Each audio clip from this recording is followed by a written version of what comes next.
د دنیا په مثال د مسافر راغلی خو څه کوي چې دا زما او ستا غفلت دی، دا زما او ستا ناپوهي ده، دا زما او ستا کمزوري ده چې الله تعالی ما او تا ته ډېر محبت راکړی دی، بې انتها ډېر زیات محبت یې راکړی دی، مګر ما او تا مشغوله یو په چیش باندې په نور شانو باندې دوه شان ما ته ډېر راګیر کړي یو، بې انتها یې راګیر کړي یو. هغه چیش دی؟ یو مال دی، یو اولاد دی. بسم الله الرحمن الرحیم.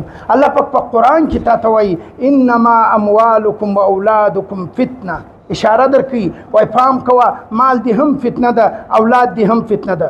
دا نه درته وایي چې پرېږده، وایي احتیاط کوه چې زما څه دې غافله نه کړي. بیا ډېر د محبت په انداز باندې زما او ستا ښایسته رب ما او تا ته څه وایي؟ لږ غور پر دې باندې وکړي. کله چې د لس کالو مسافر د یو چا سره وویني څومره د محبت په انداز باندې هغه دغه سره میلاو سي، څه ورته وایي؟ وایي اوهو چیرې وې زما د سترګو توره ډېر ټیم بعد مې ولیدلې، هغه څنګه الفاظ اختیاروي. دلته هم د هغه رقم د محبت انداز ښایسته رب و تا ته درکوي. بسم الله الرحمن الرحیم.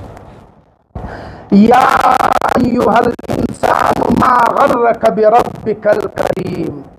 پر دې باندې ډېر غور فکر پکار.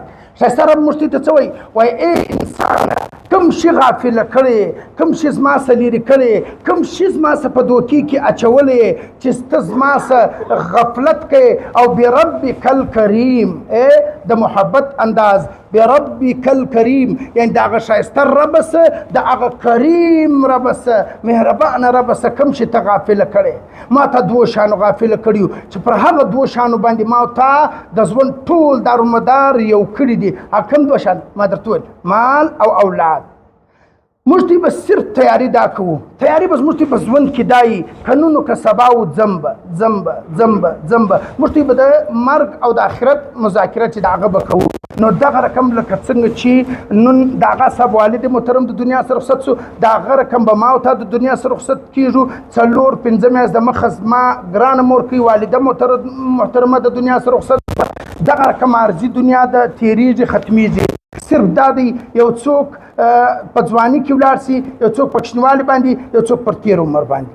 بل د فتنو دور دی، فتنې د باران په شان اوري. خوش نصیبه هغه دی چې کفن و قبر دا یې پیدا کړل. ګوره یو انسان د دې دنیا سره رخصتېږي، دنیا څخه ځي، که چېرې موږ ته پر دې شي باندې لږ غور فکر وکړو. موږ ته هلته ځو، هلته به ځان له نیکۍ ضرور وړو، د نیکۍ تیاري به کوو، ځان له به یو څه وړو، ځان تیاري به کوو که به یې نه کوو، ځان له به یو څه وړو. که چېرې موږ ته قبر نه ورسو، زموږ ته حساب کتاب شوز که مې نیکۍ وړې ولې، نو بیا به زموږ ته دپاره د خوشحالۍ زیری، ولې د خوشحالۍ زیری دی. کومه سودا چې زموږ مقصد وه هغه سودا پکېږي. د الله رضا زموږ مقصد ده، د الله دیدار زموږ مقصد دی، جنت زموږ مقصد دی، جهنم څه پناه ده. هغه سودا پکېږي په دې نیکۍ باندې. او که چېرې زموږ نیکۍ کمې او ګناوې زیات وي، موږ ته مایوسه کېږو که نه. یو اسانه مثال دی، لکه چېرې یو ماشوم کونجي جمع کړی پکې پیسې اچوي، د ده مقصد سایکل وي، هغه د ده سایکل نه پکېږي، پریشانه سي که نه. دغه رقم زموږ ته مقصد د آخرت تیاري کول پکار دي.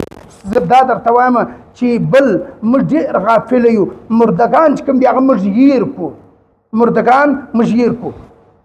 قبرستان له به ضرور ځو، هر وخت به ختم سي کوو، قرآن به پسې وایو، تلاوت به پسې کوو، په خپلو دعاو کې بې نه هېروو. مردگان چې کوم دي خپل ګوره که مثلا یو کس ایدرې له ورسي، هغه نور کم مردگان چې دي هغه دا یو قسم چې مایوسه وي. موږ ته کتابو کې اورېدلي دي هغه مایوسه وي، وایي دومره یو څوک نشته چې په ما پسې یو ختم وکړي، قرآن یو خیرات پسې راوکړي. نو دغسې موږ ته به مردگان پسې اعمال ضرور کوو او د هغه رقم چې کوم دي د خپل آخرت به بندوبست کوو. اوس خو ته معلومه د دنیا بې وفا ده. پخوا خو دا ولو چې هغه ډېر څه به یو چا شاته پسې درکول. اوس چې دی د خپل لاس ګټې به ډېرې کوي، کوشش به کوي. ولې ژوند چې دی هغه مختصره چې شاته صدقه جاریه پرېږده. هر وخت زه دوی ته وایم زه ته دا صدقه جاریه ضرور پرېږدئ. د هغې وجه دا ده که چېرته د دې دنیا سره رخصت یې په تا پسې به یو څه رواني، لکه نن د هغه صاحب والد محترم یو سرمایه پرېښې ده پر دنیا باندې، دا د ډېره غټه ګټه ده. دی هغه نور ته سبقان وایي، هغه نور ته سبقان وایي، هغه نور ته د یو سلو کسان سبقان وایي، بیا هغه نور ته هغه ملایان چې نور سل ته زنځیر کړی روانه ده تر قیامته پورې. صدقه جاریه به موږ ته پرېږدو که به نه پرېږدو. هغه صدقې جاریه هغه د عالم په شکل هم دی، د حافظ په شکل هم دی، د یو اوبو په شکل د یو اوبو ټینکۍ جوړه که هغه شکل باندې هم دي، په مختلفو شکلو باندې شته صدقه جاریه چې دغه